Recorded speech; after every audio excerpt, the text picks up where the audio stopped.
মহেশতলায় পথে নেমে সিপিএমের তরফে প্রতিবাদ মিছিল। সরাসরি আমাদের সঙ্গে এই মুহূর্তে রয়েছে ঝিলম করঞ্জা। ঝিলম, কোন কোন ঘটনার প্রতিবাদে এই মিছিল? একদমই তোমাকে প্রথমেই সরাসরি দেখাবো এই যে শান্তি মিছিল সিপিএম এর পক্ষ থেকে সন্তোষপুর রেল গেট থেকে শুরু হয়েছে। সিপিএম এর নেতৃত্ব তারা সকলেই রয়েছেন। আমার সহকর্মী সন্দীপ পালকে দেখাতে বলবো এই যে শান্তি সম্প্রীতির তারা যে মিছিল করছে তারা কোন কোন ঘটনার পরিপ্রেক্ষিতে। একদম ব্যানারে লেখা আছে রবীন্দ্রনগরে বিশৃঙ্খলার ঘটনার প্রকৃত দোষীদের শাস্তি এবং এলাকার সম্প্রীতির বাতাবরণ বজায় রাখার জন্য তারা এই দাবি রেখেছেন।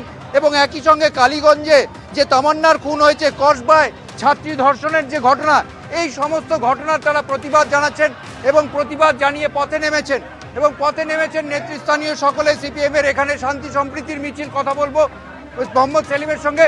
আজকে আপনারা পথে নেমেছেন, একদিকে কসবায় এই কাণ্ড হয়েছে, কালীগঞ্জে হচ্ছে, সব মিলিয়ে কি বলবেন? গোটা দেশ জুড়ে এই ধরনের কাণ্ড হচ্ছে, এ রাজ্যে আরো বেশি হচ্ছে। কোথাও ধর্ষণ হচ্ছে, কোথাও খুন হচ্ছে, কোথাও শিশু খুন হচ্ছে, কোথাও তোমার গিয়ে দাঙ্গাঙ্গামা হচ্ছে। এগুলো ছিল কখন আগে পশ্চিমবঙ্গে?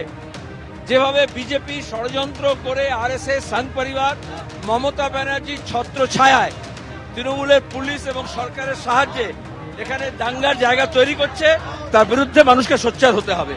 মানুষকে সোচ্চার হওয়ার জন্য তারা পথে নেমেছেন। সুজন চক্রবর্তী রয়েছেন। মানুষ পথে নেমেছে এই বৃষ্টি ভেঙে, কি বলবেন? মানুষ সব বুঝতে পারছে, ফুঁসছে, মানুষ ফুঁসছে, বাংলাটাকে ধ্বংস করা হচ্ছে, মানুষের মধ্যে বিভাজন, মারামারি, দাঙ্গাবাজি, একই যা চলছে এটা মানুষ মানছে না, মানুষ রাস্তায়।